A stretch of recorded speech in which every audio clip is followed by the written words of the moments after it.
Sonati, le viager, je crois que chez vous, c'est vraiment une histoire de famille. Tout à fait, ça fait plus de 35 ans que je fais ça, que je fais ce métier. Votre clientèle, elle vient de tous les milieux? C'est une clientèle de tous les milieux. C'est une clientèle d'abord de personnes âgées, puisque bien entendu, c'est eux les principaux intéressés. Et ensuite, bien entendu, d'investisseurs ou de personnes qui, jusqu'à présent, placées en bourse et voyant les difficultés de la bourse aujourd'hui, essaient de placer dans l'immobilier, en particulier dans le viager. Donc vous dites que c'est une bonne façon de se faire un patrimoine, par exemple, de se constituer un patrimoine? C'est une façon équilibrée de se faire un patrimoine immobilier, puisque là, l'investisseur, d'abord, n'occupe pas le bien, mais il place son argent en attendant d'en hériter un jour. Alors, est-ce qu'il y a d'abord quelques personnalités qui soient allées vers cette façon d'acheter, puisque ça n'a pas toujours bonne presse? J'allais vous en parler, mais il y a un homme très célèbre dans ce pays qui a été aimé par beaucoup de Français, qui est le général de Gaulle, qui lui a acheté la boisserie à une époque en viager et qu'il avait payé pendant 6 mois, 1 an. D'autres?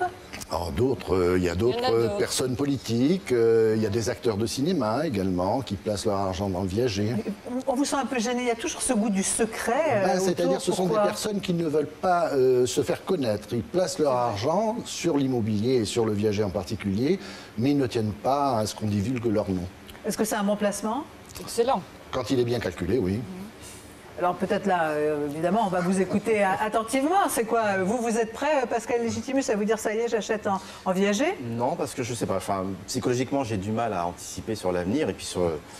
Mais je trouve que l'appellation n'est pas très conforme. On dit viager. Pour moi, sans faire de l'humour noir, ce serait plutôt morager. Voilà, c'est. Je m'excuse de vous C'est un point de vue, mais qu'est-ce qui se passe dans la tête de quelqu'un qui attend effectivement que son bien lui revienne. Alors il y a toujours inconsciemment le fait que les personnes vont décéder. Voilà. C'est juste ça qui me dérange, mais c'est une très bonne solution en tout cas. Avec la crise, les petites retraites, beaucoup de personnes âgées trouvent là un complément.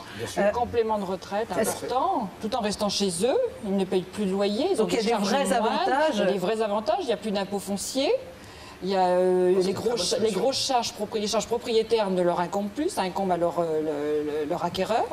Donc ils restent chez eux jusqu'à la fin de leur vie.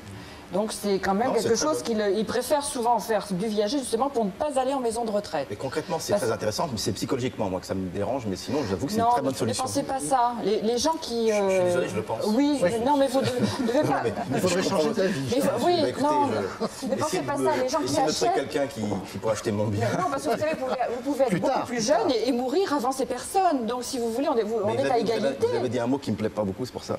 Le mot mourir, ça me choque. Ah bah oui, mais justement vous les aidez à vivre plus longtemps. Parce qu'il est reconnu que les gens qui vendent en viager ont une espérance de vie supérieure à ceux qui ne le font pas. Ah, vous voulez dire que c'est une façon de vivre longtemps? Plus longtemps, parce qu'ils ont un confort financier, disons. Donc, en tout cas, c'est une vraie solution pour les personnes qui n'auront pas de retraite plus tard. Oui. Dernière question, c'est quoi l'âge? Avoir l'âge de vendre en viager ou d'acheter en viager? Alors pour vous les femmes qui avez une durée de vie un peu plus longue que nous les hommes, c'est à partir de 75 ans, en viager occupé. Et pour nous les hommes, c'est aux alentours de 70 ans. Minimum. Merci de ces précisions. Merci Pascal Légitimus, merci d'être passé nous voir. Je sais que vous devez nous quitter pour raison d'actualité.